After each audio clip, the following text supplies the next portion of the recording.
Inside every obstacle is always a chance to improve our condition. It's simple, it's not easy, as I say in the book, but you can do it. I certainly had no conception that a book about an obscure school of ancient philosophy would sell millions of copies, reach everyone from the San Antonio Spurs to the New England Patriots, special forces to sitting US senators, that would put me on big stages all over the world. I didn't know that would happen, but it makes sense because we're all dealing with something. And as the Stoics say, what matters is how we respond. If you're gonna listen to a summary of this book or a refresh, you should listen to me. I wrote it, I actually know what's in it. So here's my summary of the ideas in The Obstacle is the Way. You know, I opened the book with this Zen story about a king who believed his people had grown soft. And so he puts a large boulder on the road into town to see what happens. And he hides and he watches. And he watches as person after person is discouraged by this obstacle. They curse him, they quit, they wait for someone else to solve it. Nobody does anything until finally one man comes along and he decides he's gonna tackle this problem. He grabs a big stick, he uses it as a lever, and he pries the boulder out of the path, rolls it off the trail. But what he finds underneath is a pouch of gold coins. With the coins was a note that said, "Never forget, inside every obstacle is a chance to prove our condition." And this is where the Zen expression, "the obstacle is the path," comes from. It happens that the East and West were totally aligned here because there's also a quote from the great Marcus Aurelius, the Emperor of Rome. He says, "The impediment to action advances action. What stands in the way becomes the way." The first discipline of this would be the discipline of perception. It makes sense. How we look at a problem is the first step in how we're going to be able to do something about it. The opening story I tell to illustrate this in the book is John D. Rockefeller, who as a young man enters finance in the midst of what we now call the Panic of 1857. He sees this, as he says later, as an apprenticeship in difficulty, a chance to grow and learn and see the market at both its best and its worst. Really, Rockefeller is shaped by this experience. He studies it, he sees how people got irrationally exuberant, but then also lost confidence in the market and missed out on opportunities. So look, you don't have to like Rockefeller, you can think he's the most evil man in the world, but his discipline amidst the chaos, the panics, the trends, the fads of his time is what makes him great as an investor. And in fact, he makes good chunks of his fortune in successive economic panics, from the Panic of 1857, the Civil War, the Panic of 1873, 1907, even the market crash in 1929. The Rockefellers make money because they're cool under pressure. They don't get rattled by external events. But where does that come from? It comes from training.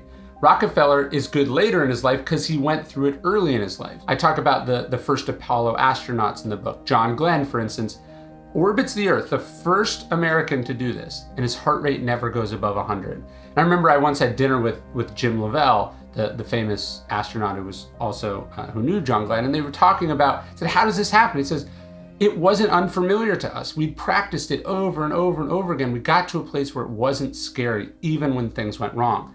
So this nerve control, this comes from training. That's why police officers can be cool under pressure, or special forces, or an athlete can hit a shot when everyone's screaming at them because they've practiced this thousands of times. They've exposed themselves to it thousands of times. I think also this knowledge allows us to not be intimidated even by things that are new to us. I tell the story of Pericles in the Peloponnesian War. He is casting off with the Athenian navy, and an eclipse blacks out the sun.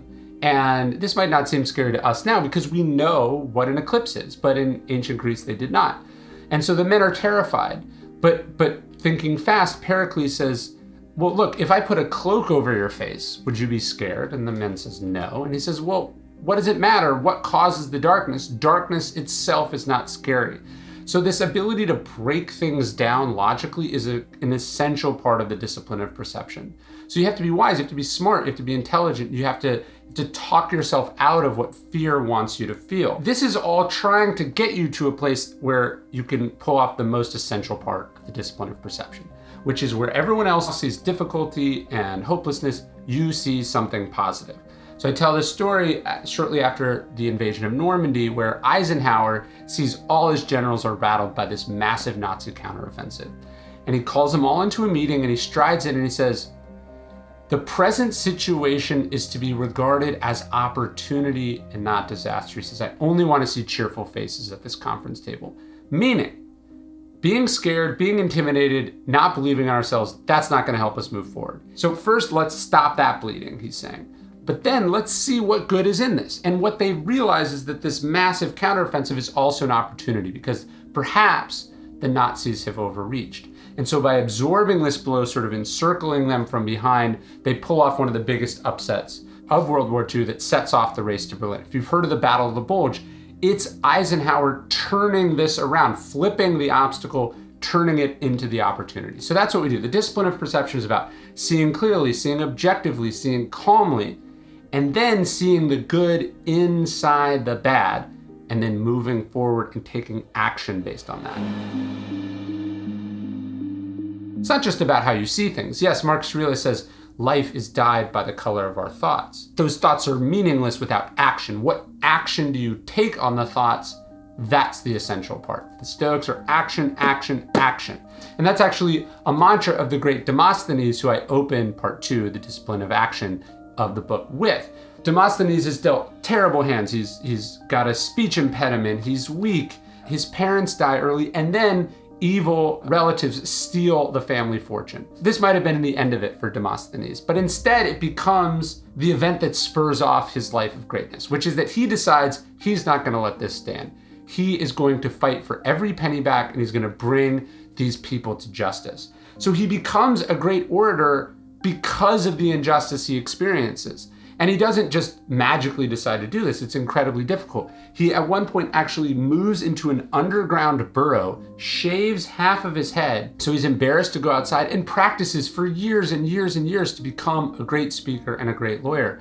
He even he puts rocks in his mouth, shouts into the wind. He builds up this booming voice, overcomes the speech impediment, and he does bring them to justice. Sadly, most of the fortune is gone, but it doesn't matter because he won something greater, which is that he himself was now strong, brilliant, respected, and wise, and he could be a great lawyer and speaker and politician, which is what he becomes. So we can turn the worst thing that ever happened to us into a springboard for who we want to be or who we can be. It can actually unlock a whole new destiny for us. And I talk about Amelia Earhart. She is a great pilot, but this is 1920s America. No one wants to give a female pilot a shot. So when she does get this offer to be one of the first women to ever fly across the Atlantic, it seems like a horrible offer. Like, she's not actually going to get to fly the plane. She can't even be the co-pilot. She has to be the navigator. They're going to get paid. She's not. It's like a really insulting, condescending BS offer. But what does she say? She says yes, because she knows if she can get started, if she can get momentum, she can beat this. And so she accepts it. She flies the mission. She bites her tongue. But then, using the power and the fame that comes from the coverage of this event, she becomes the first woman to fly solo across the Atlantic. So it's about momentum, and she actually has painted on the side of her plane, always think with your stick forward. It's about momentum, it's about taking action, it's about getting up and getting moving, because if you don't, you crash, or worse, you never take off in the first place. Things are never going to be perfect, they're never going to be ideal, they're never going to be truly fair. You have to work with what you can, do what you can with what you've got, and then turn it into what you want to have. This persistence is so key, though. I talk about Ulysses S. Grant and taking the city of Vicksburg. He tries everything, none of it works. It's only in trying everything and being so desperate that he tries this crazy plan where he runs the gun batteries at Vicksburg. Once it's done, it can never be undone. He has to forget about Vicksburg, head to Jackson, Mississippi first. But then, coming at Vicksburg the other side, he turns all the advantages of this fortified city into obstacles for the people trapped inside. But more importantly, he discovered how to win the Civil War, which is that it would take endless amounts of men and energy, persistence, perseverance, dedication, and taking the war to the enemy. In fact, Sherman's march, which we know wins the Civil War, comes out of the march from Louisiana to Jackson, Mississippi, and taking the war to the enemy and living off the land. So in trying everything, he accidentally discovers the way to win the war. I also tell the story of Edison and the discovery of the light bulb. 1% inspiration, 99% perspiration. Whether he says this or not, we don't know. But he does try 6,000 different filaments as he's trying to get the light bulb to work. And one of them finally does. It takes years. Again, 6,000 filaments. So it's 1 out of 6,000 that work. Overcoming obstacles is really about persistence and dedication. It's also about following a methodical process. I talk about Nick Saban and the idea of the process, which builds Alabama into perhaps the greatest college football dynasty in the history of the game. How does Saban do this? It's not about focusing on winning. It's not about focusing on the playoffs. It's not about the championship. It's not even about the fourth quarter. It's not even about the first game of the season. He wants players to focus on the immediate thing in front of you. The average down in football is like 7 seconds. He says, focus doing your job these 7 seconds. You accumulate it piece by piece. Zeno says well-being is realized by small steps, but it's no small thing. The process is small and humble, but it's ultimately unbeatable. And even, writing the obstacles the way was, okay, first I got to do a proposal. Then I got to sell it. Then I got to start the book. Then I got to write, not the whole thing, but just the first sentence, and then the next sentence, and then chapter 1 and chapter 2 and chapter 3. And even getting it to sell, it doesn't sell when it first comes out. It's only 6 years later that it hits the bestseller list for the first time. It takes 6 years to sell 1 million copies. But that's because I never quit on it. I never got distracted by external results. I just focused every day on doing a little thing to make me and the book a little bit better. The other thing about obstacles is it's not always about attacking them head on. Sometimes, you test 6,000 different filaments, but sometimes you get creative. Talked about the great military strategist B.H. Liddell Hart. He finds that of all the great battles of history, only like a minuscule percentage of them are head-to-head battles where two evenly matched armies beat each other. He says, no, it's all about attacking from the side. It's about trickery and feints and the element of surprise, right?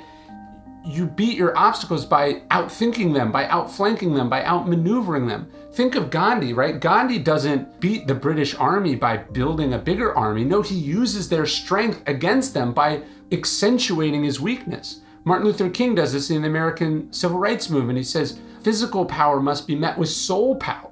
And so the greatest achievers, the people who overcome incredible odds and obstacles, don't do it by just throwing themselves against a wall. They find out if they can go under the wall or around the wall, or if they can run the other direction, and then the person on the other side of the wall, they're the one that's trapped. There's an opportunity inside the obstacle. Let's not regard ourselves as being screwed over. Let's see what we can do because of this. Persistence is key, but perseverance is when you have to hang on for years. I talk about Odysseus, right? 10 years he's lost, but he never quits, he never gives up. I open part 3 of the book with the story of Abraham Lincoln. Abraham Lincoln, as you know, did not have an easy life. He grows up in poverty, his father is abusive, he loses his mother. And on top of this, he deals with this devastating depression. They called it melancholy back then. By the time he actually does become president and the horrors of the Civil War break out, it turns out this is exactly who you want leading the country at this time, because he knows what pain is. He knows how to be patient. He knows how to think about other people. He knows how to hang on. And so everything, every difficulty, every failure, every piece of pain that he went through up until this point was in fact leading up to who he needed to be in this critical moment. And that can be true for you. That's what amor fati, that's what Stoicism is ultimately about using everything that happened as fuel to become who you can become. The Stoics say, look, things can be hard, but only you can quit. You have to decide to quit. And if you don't quit, if you decide to grow or learn or be made better for what's happened, then ultimately you do win. And one of my favorite stories in the book, I tell another Edison story, which is that towards the end of his life, he's America's most famous inventor, sitting down for dinner with his family, and a man rushes in. The factory is on fire. His life's work up in flames. He rushes to the scene. There's nothing he can do about it. He could have broken down. He could have cried. He could have killed himself. Instead, he grabs his son and he says, go get your mother and all her friends. They'll never see a fire like this again. This is an illustration of a key Stoic idea, the idea of amor fati. So yes, the Stoics accept things that are outside of our control so we can focus on what's in our control. But beyond acceptance is an embracing, a love of what's happened. And that's what the idea of amor fati means, a love of fate. Marcus Aurelius says, what you throw on top of a fire turns to heat and brightness and flame. That's what Edison was doing, and he rebuilds, he comes back better for what he's gone through. And that's the question for you with what you're dealing with. Are you going to be better for this injury, for this loss, for this mess up, this mistake, this failure? You decide that. No event is so bad that you can't decide to learn something from it, that you can't decide to use it as an opportunity to grow. I tell the story of Admiral James Stockdale, who read Epictetus, who was shot down over Vietnam. He's taken prisoner of war, and he says to himself that I'm not going to lose faith. And he says, I never lost faith in my ability to decide the end of the story. That if I survived, he said, I was gonna have turned this into the best thing that ever happened to me. And he does that not just when he gets home. It's not like dead time where he's just trapped there for 7 years. But while he's there, he's the commanding officer. He's strong for the men. He teaches them a code so they can communicate. One of the things they communicate, that tapping these cups, is US, not United States, but unity over self. He is the inspiration, the backbone, the leader that these men need while they're trapped in this horrible place. And that's what Stoicism is. It's about, even when life devastates you and breaks you, it's about stepping up. It's about making something out of what's happened. Obviously, I want you to read the book. I have a leather edition, I have the regular book. But if you don't have time to read it, if you're not sure, just apply this one thing. This is a quote from Marcus Aurelius, I think summing up the 3 disciplines that we just talked about. Remember, the discipline of perception, the discipline of action, the discipline of will. He says, objective judgment now at this very moment. He says, unselfish action now at this very moment. Then he says, willing acceptance now at this very moment. That's all you need, right? You need to see things clearly, see them for what they are. That's what Rockefeller did so well. Unselfish action, what do you do for others? How can you put yourself out there, really try, not give up? That's Grant at Vicksburg. That's Edison and the discovery of the light bulb. That's Marcus Aurelius selling off the palace furnishings at the depths of the Antonine Plague, doing what you can to be better for what's happened. And then finally, willing acceptance.